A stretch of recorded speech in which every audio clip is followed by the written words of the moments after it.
Bismillahirrahmanirrahim. Assalamualaikum warahmatullahi wabarakatuh. Alhamdulillahi rabbil alamin. Wassalatu wassalamu ala rasulillahil karim. Sayyidina Muhammadinil amin wa ala alihi wa sahbihi ajma'in. Wa ba'd. Saudara-saudariku dimanapun Anda berada, alhamdulillah sangat bersyukur kepada Allah Subhanahu wa ta'ala. Kita masih diberikan kesehatan, kemampuan, dan kekuatan untuk menunaikan seluruh paket ibadah siam Ramadan kita. Khususnya sampai detik ini, di hari ini, hari Jumat yang semoga Allah sempurnakan keberkahannya untuk kita semua. Semoga seluruh ibadah yang telah kita tunaikan sampai detik ini diterima oleh Allah Subhanahu wa ta'ala sebagai amal soleh yang diikhlaskan hanya kepadanya. Saudara-saudariku, di pertemuan yang lalu kita telah membahas seputar perjalanan Adam alaihissalam yang disiapkan oleh Allah Subhanahu wa ta'ala menjadi khalifah di bumi dan menyempurnakan misi ibadah penghambaan paripurna kepada Allah Subhanahu wa ta'ala dengan cara menunaikan tugas di bumi, memakmurkan, membangun harmoni, dan menunjukkan kepada para malaikat dan kalangan jin yang sebelumnya berkehidupan di bumi ini dari kalangan jin, bagaimana cara menyempurnakan tugas membangun, memakmurkan bumi ini sebagai penghambaan sempurna kepada Allah Subhanahu wa ta'ala. Di pertemuan lalu kita telah membahas pula bahwa Azazil yang merasa tinggi, angkuh, sombong, lebih unggul dibandingkan dengan Adam alaihissalam, ternyata memilih untuk melanggar perintah Allah Subhanahu wa ta'ala dan nekat melanggar itu dengan menampilkan kesombongan langsung di hadapan Allah, sehingga dengan sikap itu Allah memvonis dia dan mengganti namanya dengan nama Iblis, wa kana minal kafirin, dan termasuk orang-orang yang menutup dirinya dari petunjuk Allah Subhanahu wa ta'ala, menutup diri dari rahmat Allah Subhanahu wa ta'ala, menutup kemuliaan yang telah dia raih, kebaikan yang telah dia dapatkan dengan keburukan-keburukan dari akibat jubah kesombongan yang ia kenakan itu. Kita telah bahas awal kemunculan iblis ini, bagaimana ia mengajukan kepada Allah masa tangguh untuk membuktikan kesombongannya, dan sekarang kita akan coba lanjutkan seperti apa pembuktian dari kesombongan yang dimaksudkan ini, dari komitmen iblis untuk membuktikan bahwa ia sesungguhnya lebih baik dibandingkan dari Adam alaihissalam, seperti yang ia rasakan, bukan seperti yang Allah telah takdirkan. Teman-teman sekalian, ada satu bagian yang sangat menarik yang ingin kami garis bawahi sebelum sampai kita kepada satu proposal pengajuan dari iblis laknatullahi alaihi yang mengajukan kepada Allah Subhanahu wa ta'ala untuk diberikan tangguh dalam membuktikan kesombongannya. Kalau kita baca dari urutan ayat-ayat Al-Quran yang langsung diinformasikan oleh Allah Subhanahu wa ta'ala, kita akan dapati bahwa sesungguhnya dalam alur penjelasan Allah kepada malaikat dan kalangan jin tentang ketetapan Allah memilih Adam sebagai khalifah di bumi dan ditugaskan untuk memakmurkan bumi itu sebagai puncak penghambaan kepada Allah, ada nilai kasih yang sangat terbentang luas, pancaran rahmat yang sangat luar biasa, yang sesungguhnya ini pun berlaku bagi iblis. Isyarat rahmat itu tampil luar biasa. Allah berikan kesempatan dari mulai klarifikasi yang dimunculkan di lisannya langsung, padahal Allah sudah mengetahui apa yang tersembunyi di balik hatinya. Karena itu di Al-Baqarah ayat 33 di pertemuan lalu kita telah sampaikan, Allah menegaskan di penutup ayatnya, wa a'lamu ma tubduna wa ma kuntum taktumun, dan aku sangat mengetahui apa yang dimunculkan oleh malaikat yang terbuka menyampaikan karena fitrah takwanya, jujur apa adanya, dan apa yang disembunyikan oleh Azazil, oleh iblis itu di dalam hatinya yang paling dalam tentang ketidaksukaannya kepada Adam, kecemburuan tingginya sampai menghasilkan dendam dan keangkuhan berselimut kesombongan. Ini menariknya, oleh Allah diberikan kesempatan kepada iblis itu untuk merenungi dengan kalimat yang sangat indah. Qala ma mana'aka alla tasjuda idh amartu. Kenapa engkau nggak mau sujud ketika aku perintahkan? Ternyata yang keluar bukan konfirmasi untuk bertobat, bukan ingin minta ampun, bukan ingin minta maaf kepada Allah, karena sifat sombong tadi menutup itu semua, dan keluarlah kata-kata yang tidak pantas di hadapan Rabbul Izzah. Dia katakan, ana khairum minhu khalaqtani min narin wa khalaqtahu min tin. Seperti disampaikan di Quran surah ke-7 Al-A'raf itu dari ayat 12 sampai ayat 13, seperti yang kita uraikan di pertemuan yang lalu. Penting kita baca, teman-teman, bahwa rahmat Allah yang diantara maknanya memberikan ampunan, karena diantara jenis-jenis rahmat itu bisa berupa ampunan Allah yang tanpa batas. Itu begitu luas. Bahkan kalau kita baca dalam Quran surah ke-39 Az-Zumar di ayat ke-53, orang yang sudah berlumur dosa saja, hamba yang sudah berselimut lumpur maksiat, nyaris semua keburukan mungkin boleh jadi pernah dia lakukan, dan belum sampai nyawanya di kerongkongan, itu oleh Allah masih diberikan hak untuk berubah menjadi soleh, keluar dari kesalahan, berubah menjadi soleh, dan langsung disebutkan jangan putus asa dari rahmat Allah. Qul ya ibadiyalladzina asrafu ala anfusihim la taqnatu min rahmatillah. Katakan Muhammad SAW, viralkan pada semua hamba-Ku yang boleh jadi di antara mereka ada yang berlumur maksiat, berlumpur dengan keburukan, banyak kejelekan yang telah dia lakukan. Kata Allah, jangan putus asa dari rahmat Allah Subhanahu wa taala. Apa bentuk rahmat itu? Innallaha yaghfirudz dzunuba jami'a. Kalau dia sadar dia salah, dia mau kembali, dia mau tobat, mau istighfar, minta ampun, minta maaf sama Allah, kata Allah, innallaha yaghfirudz dzunuba jami'a. Pakai taukid loh, aku tegaskan, kata Allah, sungguh Allah akan berkenan mengampuni semua dosa-dosanya, menggugurkan dosanya, menghapuskan kesalahannya.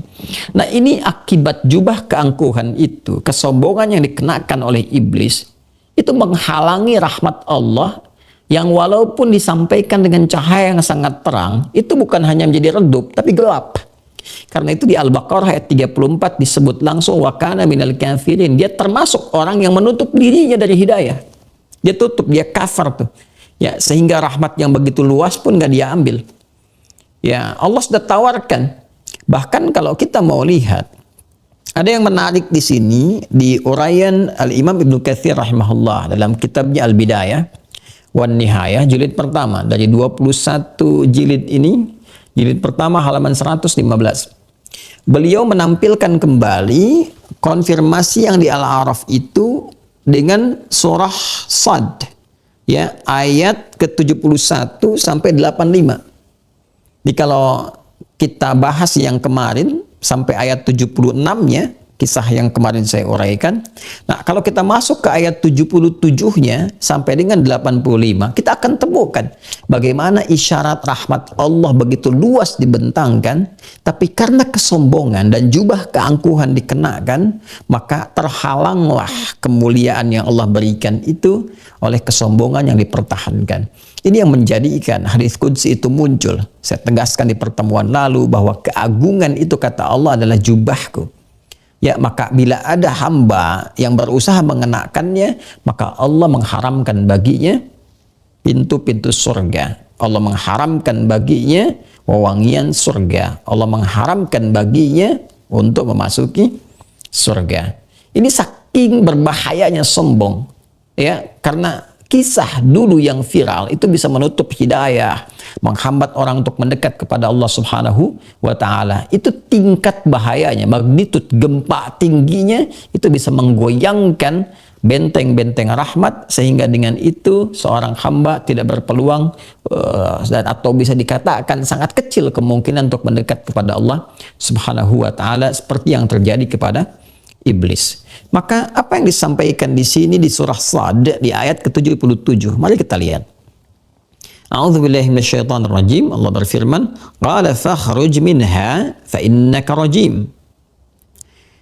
Maka akibat sikap iblis yang secara frontal dan sangat terbuka menentang perintah Allah itu, kata Allah, kamu keluar dari ruang rahmat ini.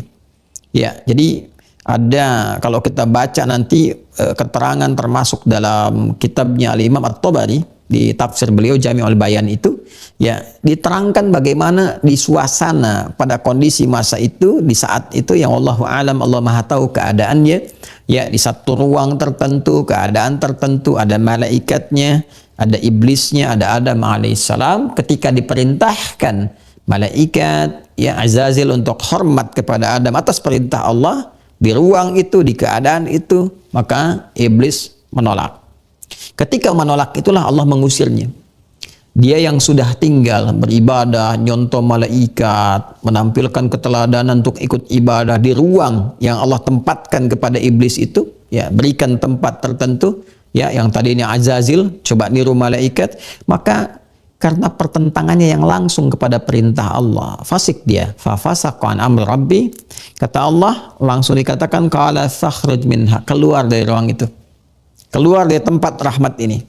Ya, rahmat ketika terusir dari situ, maka makhluk yang melekat sifat pengusiran kepadanya disebut dengan rajim namanya, yang tercela, terlempar, ya terlempar dari satu keadaan yang mulia.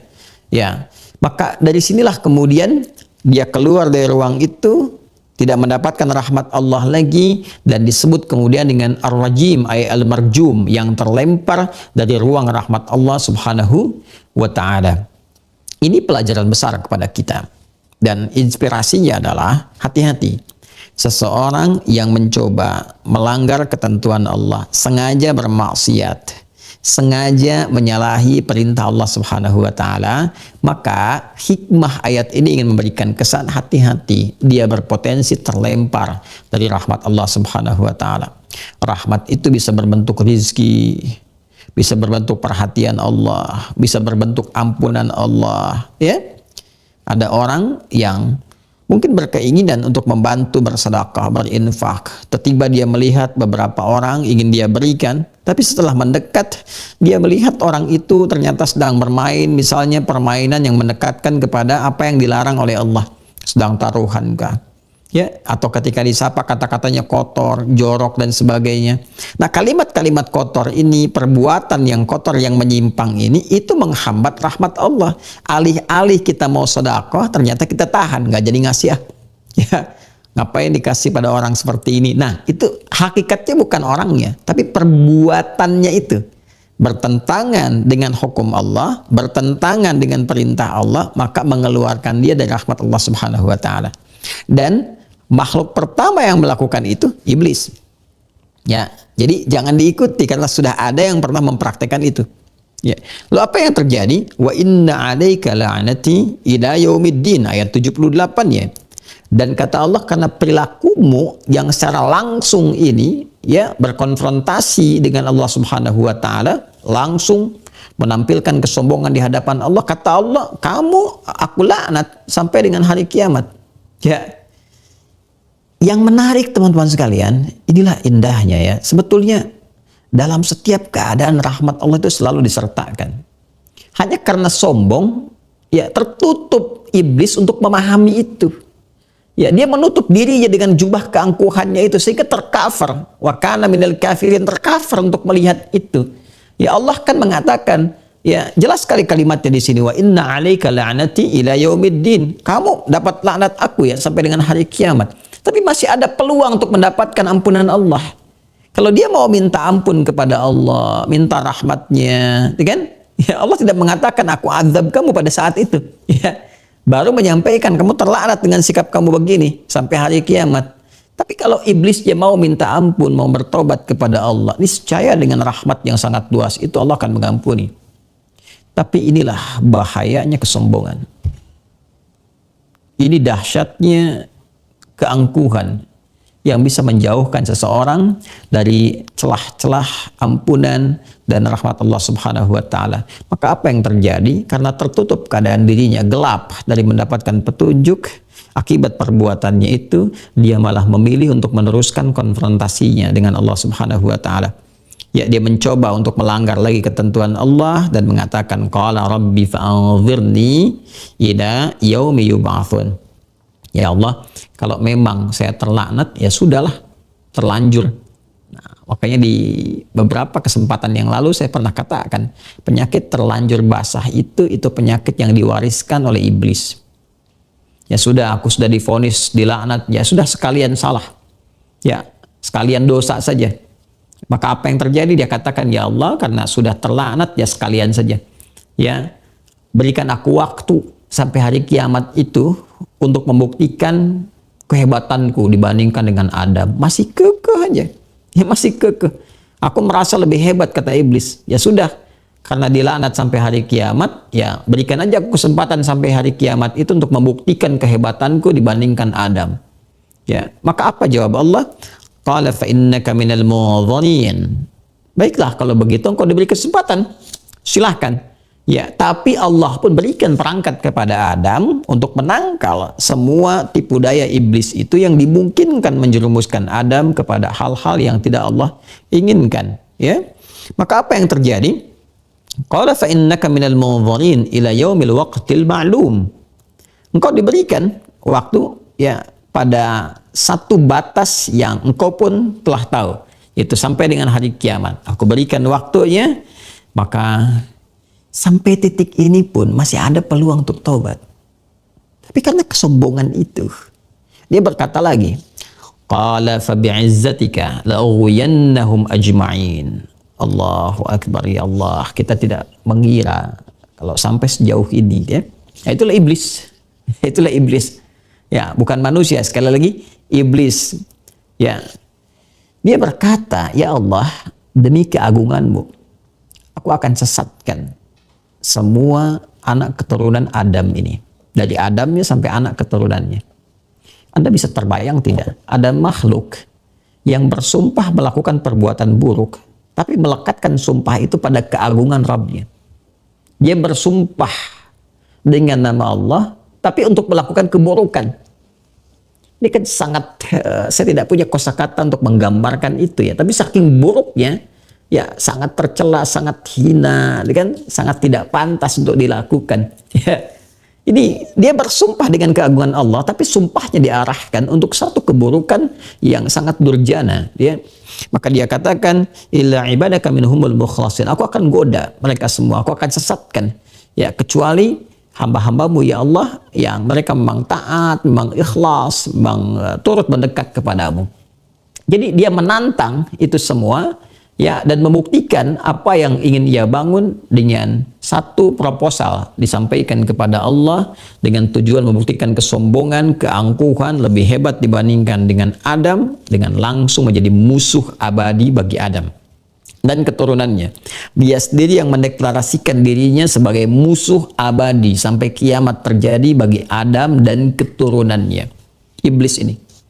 Ya, bahkan kalau kita lihat di surah Al-A'raf di ayat 16 sampai 17, kita konfirmasikan kembali, ini lebih rinci Allah terangkan bagaimana suasana yang hadir dalam jiwanya yang kemudian itu keluar di lisannya juga.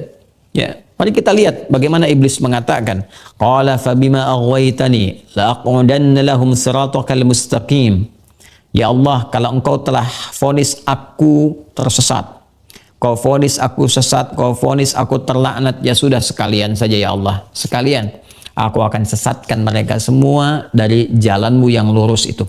Dari perintahmu untuk membangun bumi, memakmurkan, membangun harmoni, beribadah, aku akan sesatkan mereka. Keluar dari jalur ketaatan itu.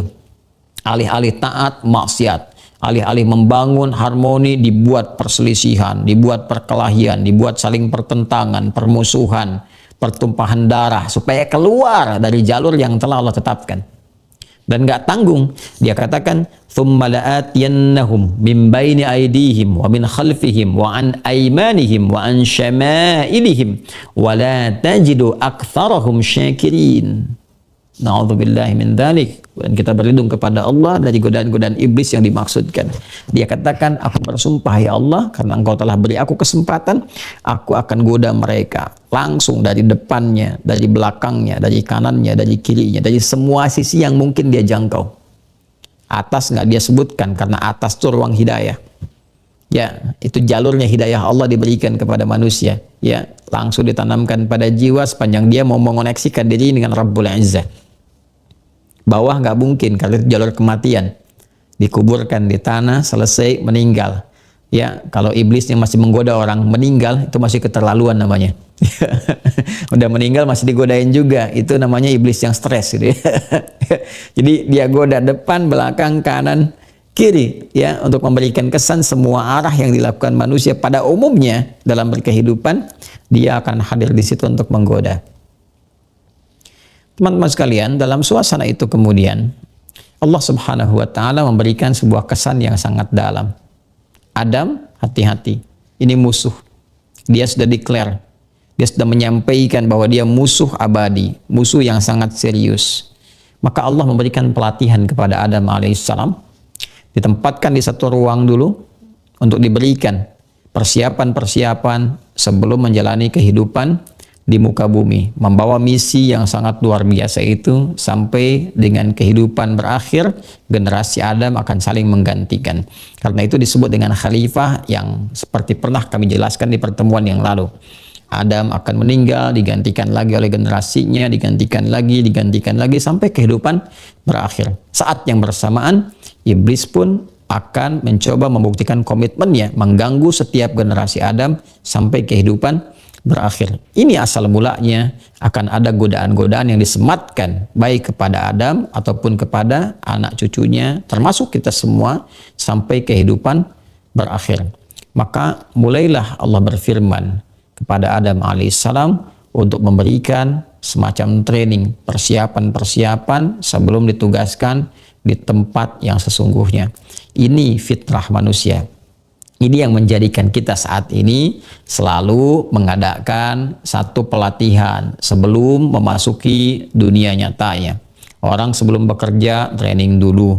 Orang sebelum tampil di masyarakat ada KKN dulu, ya, mahasiswa KKN, bahkan sekarang anak pesantren ikut KKN juga, ya.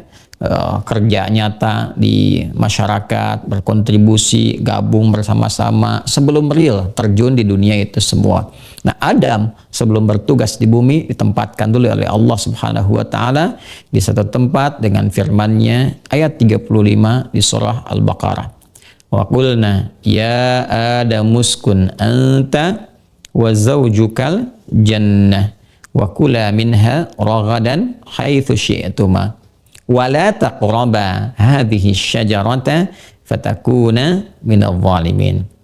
Maka Allah berfirman, dan dengan keagunganku, kata Allah, aku firmankan kepada Adam, hei Adam, tinggallah engkau di jannah ini, akan disertai oleh pasanganmu. Silahkan nikmati semua kenikmatan yang telah disajikan di jannah ini, namun jangan sekali-kali engkau dekati pohon ini. Bila engkau mencoba mendekatinya atau bahkan berinteraksi dengannya, engkau berpotensi akan terjebak pada pelanggaran atas ketentuan Allah Subhanahu wa taala yang menjadikan dirimu keluar dari ruang-ruang rahmat itu, seperti yang pernah dialami oleh iblis sebelumnya. Pertanyaannya, apa makna sesungguhnya dari jannah yang disampaikan di firman ini? Siapa pasangan yang menemani Adam ini, dan seperti apa iblis membuktikan komitmen dia untuk menggoda Adam sampai dengan keturunannya guna menyesatkan Adam dan menjadikan Adam terjebak pada larangan-larangan Allah yang seharusnya tidak dilakukan. Ketika iblis memulai komitmennya, seperti apa caranya dan bagaimana Allah memberikan informasi kepada kita tentang nama baru yang diberikan kepada iblis ketika ia memulai aksinya. Itu yang akan kita lanjutkan di pertemuan berikutnya, teman-teman sekalian. Jadi bersabar ya, besok insya Allah kita akan teruskan. Adam itu di jannah, jannahnya yang seperti kita akan tinggali atau ternyata tidak sama dengan apa yang akan kita tempati. Siapa sih nama pasangan yang menyertai Adam? Dari mana taunya? Kenapa disebut itu? Dan bagaimana kinerja iblis dalam rangka menyesatkan Adam sampai Allah berikan petunjuk-petunjuk untuk membentenginya, terkhusus pesan inspirasi bagi anak keturunan Adam alaihissalam termasuk kita semua sampai saat ini. Nantikan kelanjutannya esok hari insya Allah, dan semoga kita semua senantiasa diberkahi oleh Allah Subhanahu wa Ta'ala, mampu menyempurnakan siam Ramadan sesuai petunjuk Allah dan Rasulnya, dan semoga rahmat Allah senantiasa menyertai kita semua. Allahumma taqabbal minna innaka antas sami'ul alim wa tub alaina innaka antat tawwabur rahim. Allahumma inna nas'aluka khairan ma sa'alaka rasuluka al-mustafa sayyiduna Muhammad sallallahu alaihi wasallam. Wa na'udzu bika min kulli ma sta'adza bika anhu rasuluka al-mustafa habibuna Muhammad sallallahu alaihi wasallam. Rabbana atina fid dunya hasanah wa fil akhirati hasanah wa qina adzaban nar. Allahumma sallallahu ala sayyidina Muhammad wa ala alihi wa sahbihi ajma'in wa akhiru da'wana subhanakallahumma wa bihamdika asyhadu an la ilaha illa anta nastaghfiruka wa natubu ilaik. Ikfina bihalalika an haramik wa aghnina bi ta'atika an ma'siyatik wa bi fadlika amman siwak. Wa akhiru da'wana anil hamdulillahi rabbil alamin. Assalamualaikum warahmatullahi wabarakatuh.